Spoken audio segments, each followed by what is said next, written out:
अस्सलामुअलैकुम students. I hope कि आप सब ठीक होंगे, अच्छे से होंगे। तो स्टूडेंट्स, आज का जो हमारा टॉपिक होने वाला है वो है electron distribution in different orbits and shells. तो स्टूडेंट्स, इलेक्ट्रॉन डिस्ट्रीब्यूशन को समझने से पहले आपको इलेक्ट्रॉन को समझना होगा, आपको ऑर्बिट्स को समझना होगा, आपको शेल्स के बारे में पता होना चाहिए कि ऑर्बिट्स शेल्स हम किसको कहते हैं। ठीक है, तो इनके बारे में, इलेक्ट्रॉन के बारे में, ऑर्बिट्स के बारे में, या इनको हम एनर्जी लेवल्स भी कहते हैं, उनके बारे में हमने अपने पिछले लेक्चर्स में डिस्कस कर लिया है। तो जिसने वो पिछले लेक्चर्स मिस किए हैं तो वो जाए और उन पिछले लेक्चर्स को देखे, वहां पर उनको समझे, और उसके बाद इलेक्ट्रॉन डिस्ट्रीब्यूशन उसके लिए आसान होगी। ठीक है, तो इलेक्ट्रॉन डिस्ट्रीब्यूशन, जिसको हम इलेक्ट्रॉनिक कॉन्फ़िगरेशन भी कहते हैं। इलेक्ट्रॉनिक कॉन्फ़िगरेशन मतलब कि इलेक्ट्रॉन्स को हम डिस्ट्रीब्यूट कैसे करेंगे डिफरेंट ऑर्बिट्स में या डिफरेंट शेल्स में। अब इलेक्ट्रॉन्स को डिस्ट्रीब्यूट करने के लिए हमारे पास कुछ फार्मूलाज हैं, कुछ रूल्स हैं जिनको हमें फॉलो करना होता है और जिनसे हमें आसानी होती है इलेक्ट्रॉन्स को डिस्ट्रीब्यूट करना। ठीक है, तो सबसे पहला जो रूल है, सबसे पहली जो फॉर्मूला है वो है क्या? द मैक्सिमम नंबर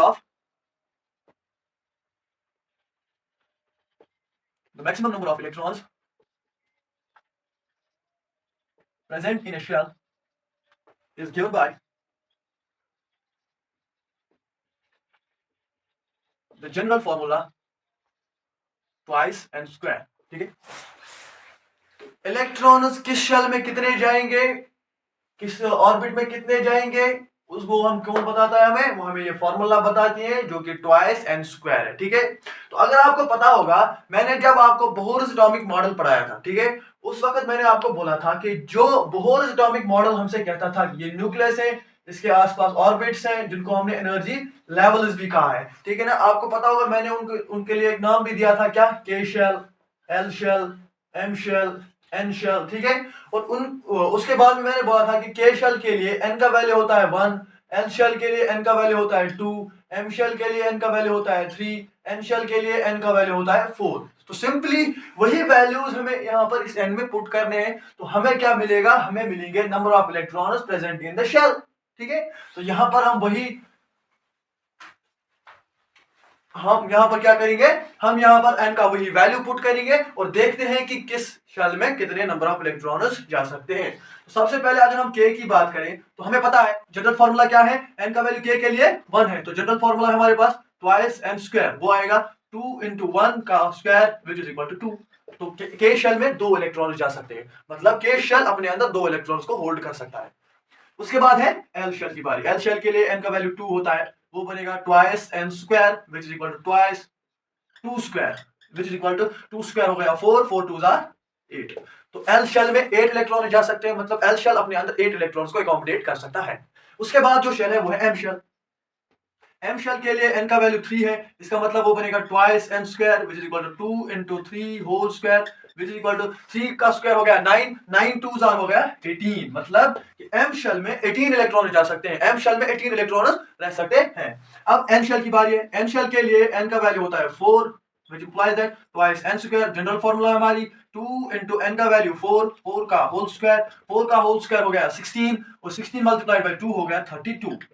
ठीक है, तो के शेल में कितने इलेक्ट्रॉन जा सकते हैं? 2 इलेक्ट्रॉन्स। एल शेल में 8 इलेक्ट्रॉन्स, एम शेल में 18 इलेक्ट्रॉन्स और एन शेल में 32 इलेक्ट्रॉन्स जा सकते हैं। ठीक है, होगी ये पहली बात। तो उसके बाद क्या है? उसके बाद यहां पर जब हमें पता चला कि के शेल में 2 इलेक्ट्रॉन जा सकते हैं, एल शेल में 8 इलेक्ट्रॉन जा सकते हैं, एम शेल में क्या जा सकते हैं? 18 इलेक्ट्रॉन जा सकते हैं, एन शेल में क्या जा सकते हैं? 32 इलेक्ट्रॉन जा सकते हैं। लेकिन यहां पर एक रूल की बात आ रही है, ठीक है ना, एक रूल जो यहाँ पे हमें याद रखना होगा, जिसको हम कहते हैं ऑक्टेट रूल। क्या कहते हैं? Octet rule. ऑक्टेट रूल हमें क्या कहता है? ऑक्टेट रूल कहता है कि हर कोई एटम अपने आउटर मोस्ट शेल में, अपने आउटर मोस्ट शेल में सिर्फ 8 इलेक्ट्रॉन्स को अकोमोडेट कर सकता है।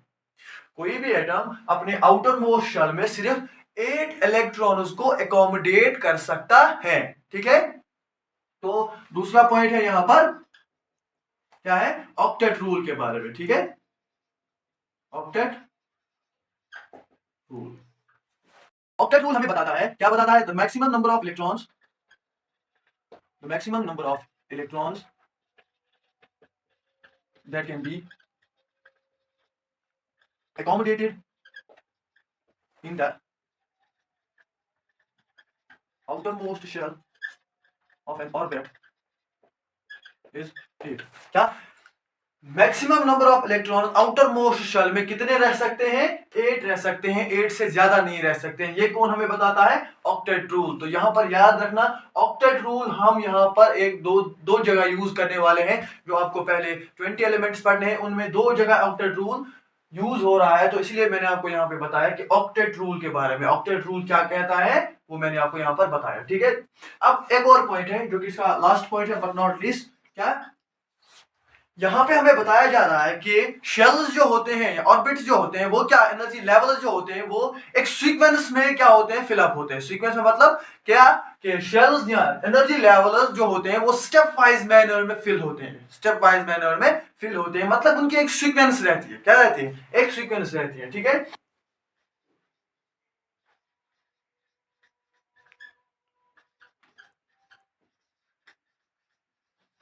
और filled in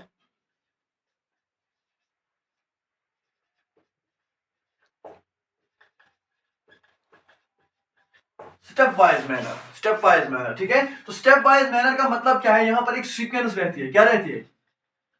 सीक्वेंस को हमें फॉलो करना होता है। जैसे आपको पता है कि हमारे पास कितने लेवल्स हैं? 4 लेवल्स हैं, जिनको हम एनर्जी लेवल्स कहते हैं। 4 ऑर्बिट्स हैं, के एल एम एन, 4 शेल्स है हमारे पास। तो सबसे पहले अगर हम इलेक्ट्रॉन डिस्ट्रीब्यूट करेंगे तो सबसे पहले जो इलेक्ट्रॉन जाएंगे वो जाएंगे के शेल में, उसके बाद जो बचेंगे वो जाएंगे एल शेल में, उसके बाद जो बचेंगे वो जाएंगे एम शेल में, उसके बाद जो बचेंगे वो जाएंगे एन शेल में, ठीक है। तो ये सीक्वेंस रहेगी यहाँ पर, ठीक है। पहले के में, फिर एल में, फिर एम में, फिर एन में। डायरेक्ट हम क्या कर सकते हैं? सबसे पहले हम एल में नहीं डाल सकते, एम में नहीं डाल सकते, एन में नहीं डाल सकते। सबसे पहले हमें के को फिल करना होगा। जब के फिल हो जाएगा, अगर कोई इलेक्ट्रॉन बचा हम किस में डालेंगे? वो एल में डालेंगे। अगर वहां पर भी कोई इलेक्ट्रॉन बचा तो हम उसको एम में डालेंगे। अगर वहां पर कोई इलेक्ट्रॉन बचा तो हम उसको एन में डालेंगे। तो सबसे पहले मगर किस में डालना है? के में डालना है। ये सीक्वेंस यहाँ पर फॉलो करनी है आपको, ठीक है। तो ये वो 3 रूल्स हैं जो आपको फॉलो करने हैं। ये वो एक जनरल फॉर्मूला है जो आपको वहां पर याद रखनी है, नजर रखनी है इस पर। क्या ये कहां पर यूज होगी? यहां से हमें पता चलेगा कि के शेल में कितने इलेक्ट्रॉन जा रहे हैं, एल शेल में कितने इलेक्ट्रॉन जा रहे हैं, एम शेल में कितने इलेक्ट्रॉन जा रहे हैं, एन शेल में कितने इलेक्ट्रॉन जा रहे हैं। तो जब हम इलेक्ट्रॉन डिस्ट्रीब्यूशन करेंगे वहां पर हम ध्यान रखेंगे कि हम किस शेल में इलेक्ट्रॉन को डाल रहे हैं। तो उस शेल की जो क्वांटिटी है, कितने नंबर ऑफ इलेक्ट्रॉन्स हम डाल सकते हैं उसमें, वो हमें यहाँ पर पता चल गया है, ठीक है ना। अब इस फॉर्मूला से हमें आसानी होगी क्या? इलेक्ट्रॉन डिस्ट्रीब्यूट करना, इलेक्ट्रॉनिक कॉन्फ़िगरेशन लिखना, ठीक है। तो अब हम पढ़ेंगे इलेक्ट्रॉन डिस्ट्रीब्यूशन कैसे करते हैं हम डिफरेंट ऑर्बिट्स में या डिफरेंट शेल्स में, ठीक है। डिफरेंट एलिमेंट्स की डिफरेंट इलेक्ट्रॉनिक कॉन्फ़िगरेशन कैसे होती है, कैसे अपना इलेक्ट्रॉन वो डिस्ट्रीब्यूट करता है अपने शेल्स में, ठीक है। तो चलो स्टार्ट करते हैं हम यहां पर। तो अब electron distribution in different orbits and shells, या जिसको हम इलेक्ट्रॉनिक कॉन्फ़िगरेशन भी कहते हैं। तो कैसे लिखेंगे हम डिफरेंट एटम्स की इलेक्ट्रॉनिक कॉन्फ़िगरेशन?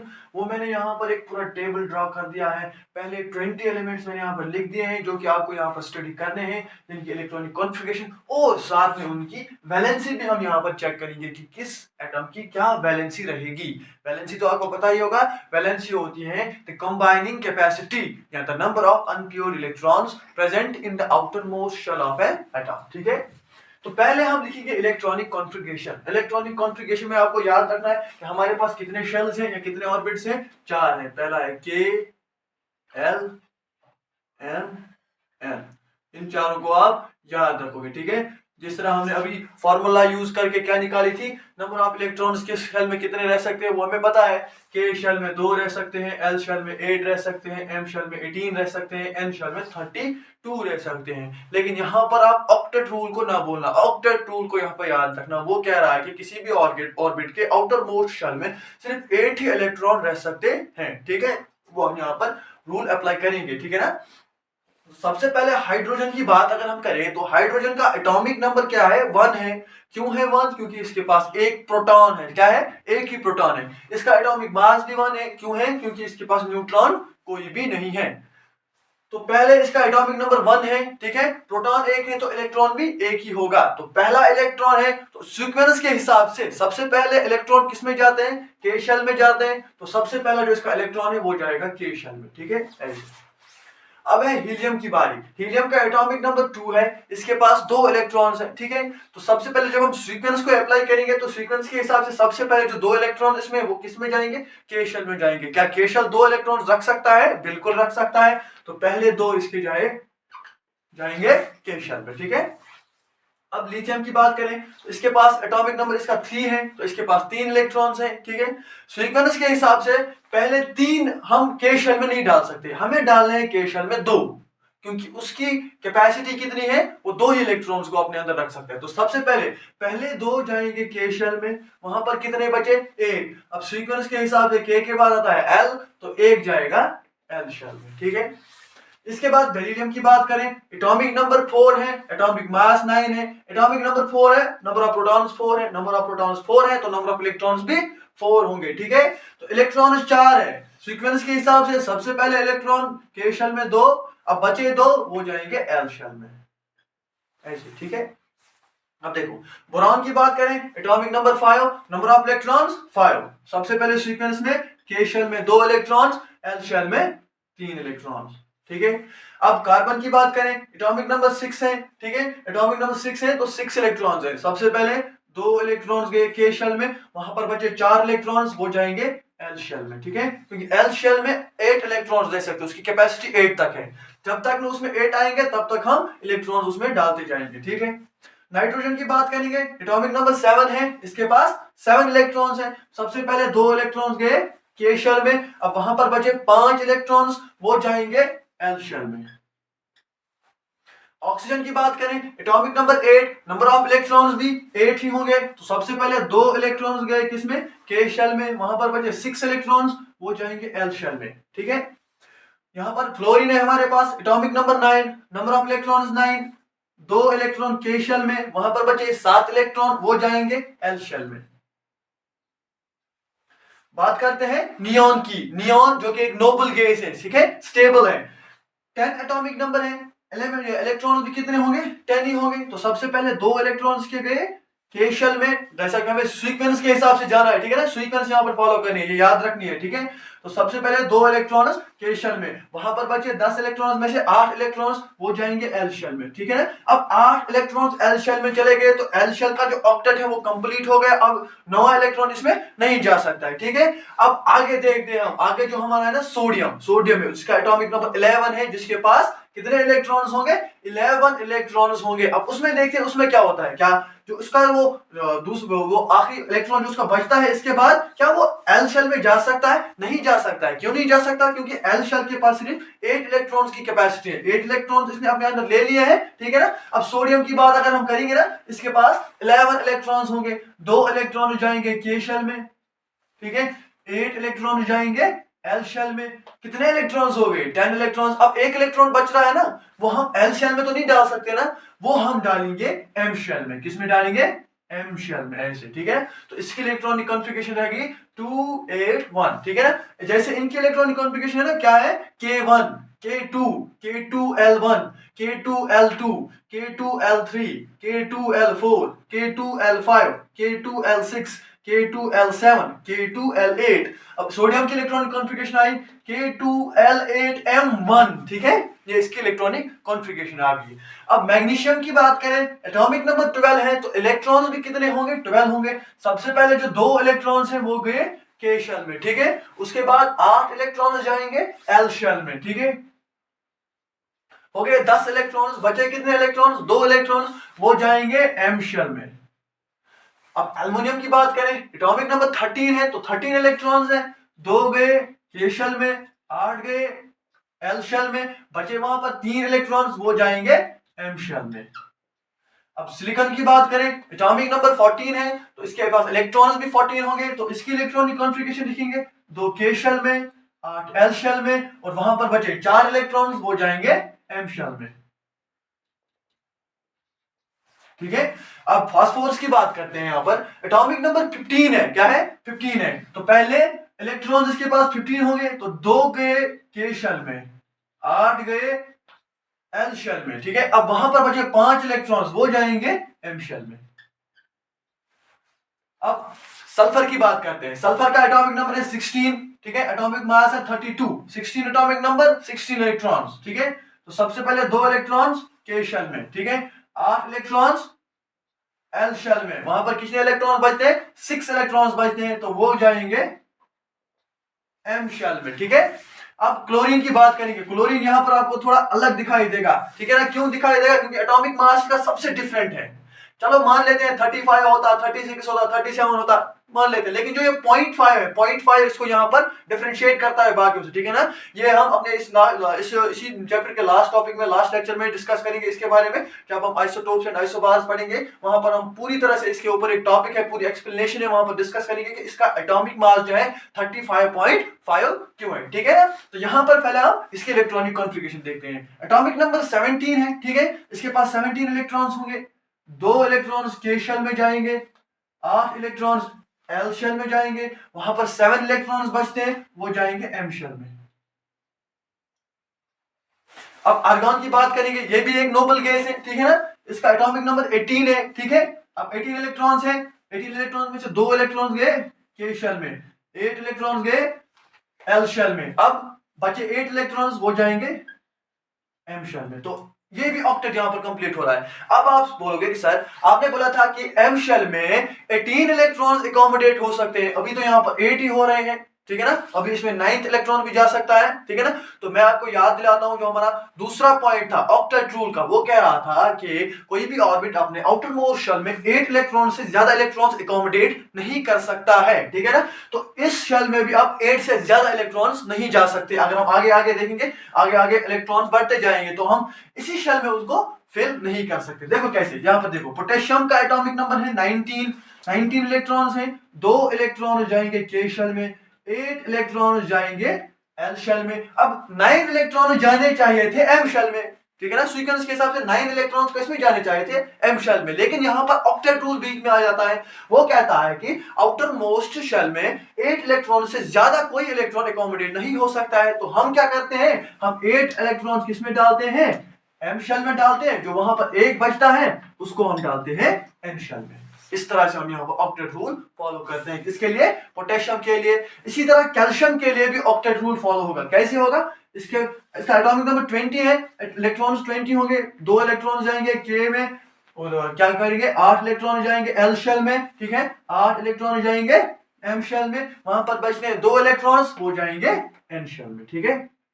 तो इन सब की इलेक्ट्रॉनिक कॉन्फ़िगरेशन यहाँ पे हमने लिख दिए हैं।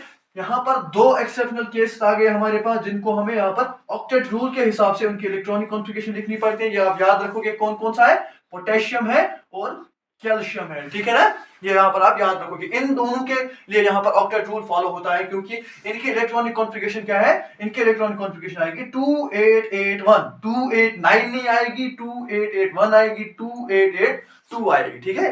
अब बात करते हैं वैलेंसी की। वैलेंसी मतलब कंबाइनिंग कैपेसिटी या number of unpaired electrons present in the outermost shell. Unpaired मतलब जो पेयर नहीं होगा, जो सिंगल होगा, ठीक है।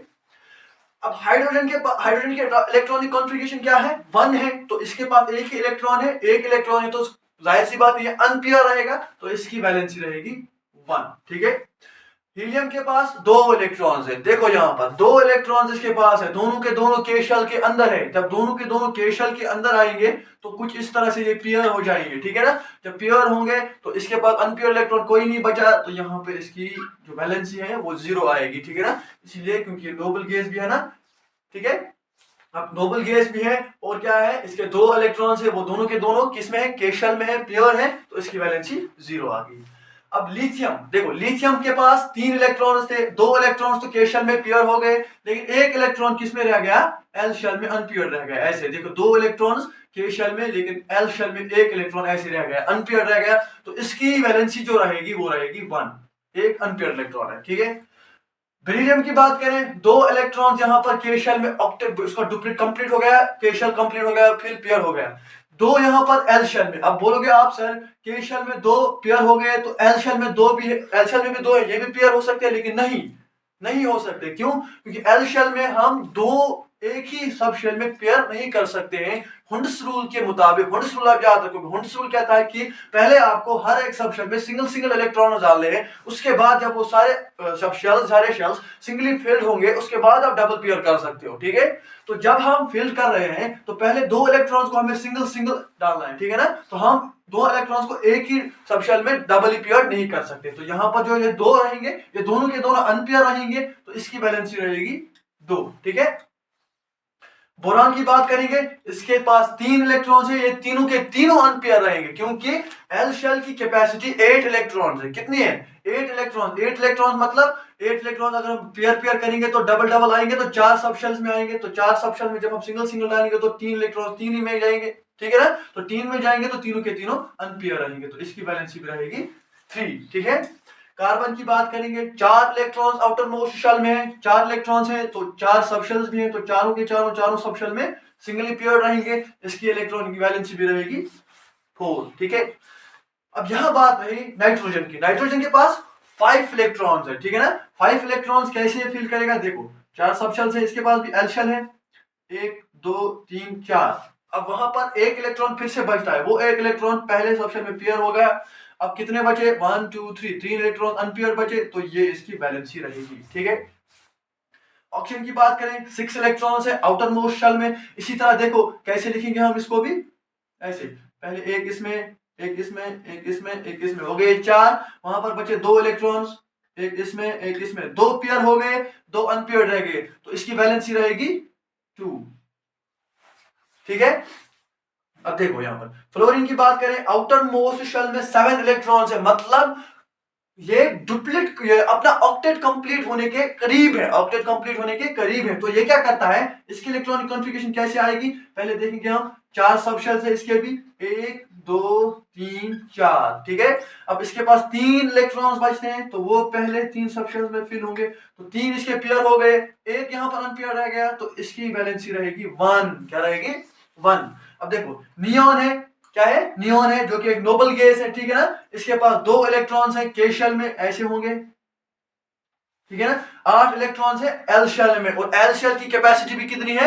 8 है। जब 8 बराबर है तो इसका ऑक्टेट कंप्लीट हो गया, ऑक्टेट भी कंप्लीट है, मतलब एल शेल भी फिल हो गया पूरा, के शेल भी फिल हो गया पूरा, एम शेल एन शेल इसके लिए नहीं है, तो इसकी वैलेंसी 0 रहेगी क्योंकि इसका आउटर मोस्ट शेल जो एल शेल है वो कंप्लीटली फिल है, उसके इलेक्ट्रॉन्स पेयर्ड है, ठीक है ना। अनपेयर्ड इलेक्ट्रॉन कोई नहीं है, तो वैलेंसी इसकी 0 है। अब सोडियम की बात करेंगे, पहले जो के में 2 इलेक्ट्रॉन्स हैं तो वो फुल है, 8 एल में 8 इलेक्ट्रॉन्स है वो भी फिल है, ऑक्टेट कंप्लीट है। एम शेल में आउटर मोस्ट शेल में 1 इलेक्ट्रॉन है, 1 इलेक्ट्रॉन है तो अनपेयर है, तो इसकी वैलेंसी 1 है, ठीक है। अब मैग्नीशियम की बात करें, अनपेयर्ड इलेक्ट्रॉन्स कितने हैं इसके पास? इसके पास आउटर मोस्ट शेल में 2 इलेक्ट्रॉन्स है, 2 इलेक्ट्रॉन्स है तो दोनों के दोनों अनपेयर रहेंगे जैसे यहां पर आए थे, ठीक है। तो इसकी वैलेंसी भी आएगी 2, ठीक है। अब एल्युमिनियम की बात करें, एल्युमिनियम के पास 3 इलेक्ट्रॉन्स है, ठीक है ना, आउटर मोस्ट शेल में, तो तीनों के तीनों क्या होंगे? अनपेयर्ड होंगे, तो इसकी वैलेंसी रहेगी 3। इसी तरह सिलिकॉन की बात करें, 4 इलेक्ट्रॉन्स हैं, चारों के चारों कहां है? आउटर मोस्ट शेल में, तो चारों के चारों अनपेयर्ड हैं, तो 4 रहेगी वैलेंसी। फास्फोरस की बात करें, 5 इलेक्ट्रॉन्स हैं, ठीक है ना। 5 इलेक्ट्रॉन्स में से क्या करेगा ये, जब ये 4 फिल करेगा तो 5 इलेक्ट्रॉन एक के साथ पेयर हो जाएगा, तो वहां पर 3 बचेंगे, तो इसकी वैलेंसी 3 रहेगी, या कभी कभार हम इसको लिखते हैं इसकी वैलेंसी 5 भी रहेगी, ठीक है। अब देखो सल्फर की बात करें हम, सल्फर के पास एटॉमिक नंबर है इसका 16, आउटर मोस्ट शेल में 6 इलेक्ट्रॉन्स हैं, ठीक है ना। 6 इलेक्ट्रॉन्स हैं तो क्या करेगा ये, पहले 4 में single single single single fill करेगा, 4 गए, फिर 2 बचे, 2 वहां पर दोनों के साथ पेयर हो जाएंगे, वहां पर 2 अनपेयर रहेंगे, तो इसकी वैलेंसी 2 रहेगी। देखो कैसे, 1 2 3 4, वहां पर 2 इलेक्ट्रॉन्स बचे, एक इसमें जाएगा एक इसमें जाएगा, 2 यहां पर फिल हो गए, 2 अनपेयर रह गए, 1 इलेक्ट्रॉन 2 इलेक्ट्रॉन अनपेयर रह गए, तो इसकी वैलेंसी रहेगी 2, ठीक है। अब क्लोरीन की बात करते हैं, इसके वैलेंस इलेक्ट्रॉन 7 है, वैलेंस इलेक्ट्रॉन 7 वैलेंस इलेक्ट्रॉन्स हैं, तो इसकी इलेक्ट्रॉनिक कॉन्फ़िगरेशन हम ऐसे लिखेंगे कुछ। पहले हम इसकी इलेक्ट्रॉन डिस्ट्रीब्यूशन करते हैं, 4 डाले हमने, 3 रह गए, 3 क्या करेंगे, 3 के साथ फिल हो जाएंगे, वहां पर 1 बचेगा, तो इसकी वैलेंसी भी 1 रहेगी। अब आर्गन है जो कि एक और नोबल गैस है, ठीक है ना। नोबल गैस की जो वैलेंसी होती है ऑलमोस्ट सबकी देखिएगा आपका 0 है, ठीक है ना। हीलियम की 0, नियॉन की 0, यहाँ पर आर्गन की भी इलेक्ट्रॉनिक कॉन्फ़िगरेशन 0 आएगी। देखो आप 40 इसका एटॉमिक मास है 18, इलेक्ट्रॉनिक एटॉमिक नंबर है, इलेक्ट्रॉनिक कॉन्फ़िगरेशन क्या है 288, के में 2, एल में 2, के में 2, एल में 8 इलेक्ट्रॉन्स, एम शेल में भी 8 इलेक्ट्रॉन। मतलब यहां पर इसका ऑक्टेट कंप्लीट हो रहा है, ऑक्टेट कंप्लीट हो रहा है। जब ऑक्टेट कंप्लीट हो रहा है तो आउटर मोस्ट शेल में कोई भी इलेक्ट्रॉन अनपेयर्ड नहीं रहेगा, तो इसकी वैलेंसी रहेगी 0। ठीक है, अब पोटेशियम की बात करेंगे। ठीक है, 2 8 8 1, 2 यहां पर के शेल फिल, यहां पर 8 एल शेल फिल, यहां पर 8 एम शेल में 18 जा सकते हैं, लेकिन अकॉर्डिंग टू ऑक्टेट रूल इसमें 8 ही रहेंगे, तो 8 हैं तो फुल। अब एन शेल में एक इलेक्ट्रॉन है, एक इलेक्ट्रॉन है तो अनपेयर्ड रहेगा, तो इसकी वैलेंसी 1 रहेगी। अब ऐसे ही कैल्शियम की बात करें 2 8 8 2, 2 के में फुल, 8 एल में फुल, 8 एम में according to octet rule full है, तो 2 यहां पर एन में रहेंगे तो 2 अनपेयर्ड रहेंगे, तो इसकी वैलेंसी रहेगी 2। ठीक है, तो इस तरह से हम निकालते हैं एटम्स की वैलेंसी, उनकी इलेक्ट्रॉनिक कॉन्फ़िगरेशन। ठीक है ना, तो अगर आप ये वीडियो अच्छे से देखोगे, इसमें देखोगे कि कैसे कैसे मैंने यहाँ पर इलेक्ट्रॉनिक कॉन्फ़िगरेशन लिखी, इसके एटम के एटॉमिक नंबर से। ठीक है ना, एटम के एटॉमिक नंबर से मैंने इसकी इलेक्ट्रॉनिक कॉन्फ़िगरेशन भी लिखी, फिर उसमें मैंने उसकी वैलेंसी भी निकाली। अगर यहाँ पर आप गौर से इस वीडियो को पहले से आखिर तक देखोगे तो आप किसी भी एटम की इलेक्ट्रॉनिक कॉन्फ़िगरेशन को सिर्फ 5 मिनट में निकाल सकते हो, उसकी वैलेंसी कितनी है वो भी आप 2 मिनट में पता कर सकते हो। ठीक है ना, लेकिन मसला क्या है, यहाँ पे आपको क्या करना है, इस वीडियो को अच्छे से देखना है और अपनी पढ़ाई पे ध्यान देना है। ठीक है ना, यहाँ पर इस तरह से हम इलेक्ट्रॉनिक कॉन्फ़िगरेशन निकालते हैं और वैलेंसी निकालते हैं। ठीक है, आई होप कि आपको ये वीडियो अच्छा लगा होगा। अगर आपको ये वीडियो अच्छा लगा होगा तो वीडियो को लाइक करें, कमेंट करें और अपने बाकी दोस्तों के साथ भी शेयर करें। ठीक है ना, और चैनल पे नए हैं तो चैनल को सब्सक्राइब करें, ताकि आपके लिए इसी तरह से इंटरेस्टिंग वीडियोस मैं हमेशा बना सकूं और आप हमेशा देख सको। ठीक है, अल्लाह हाफिज़।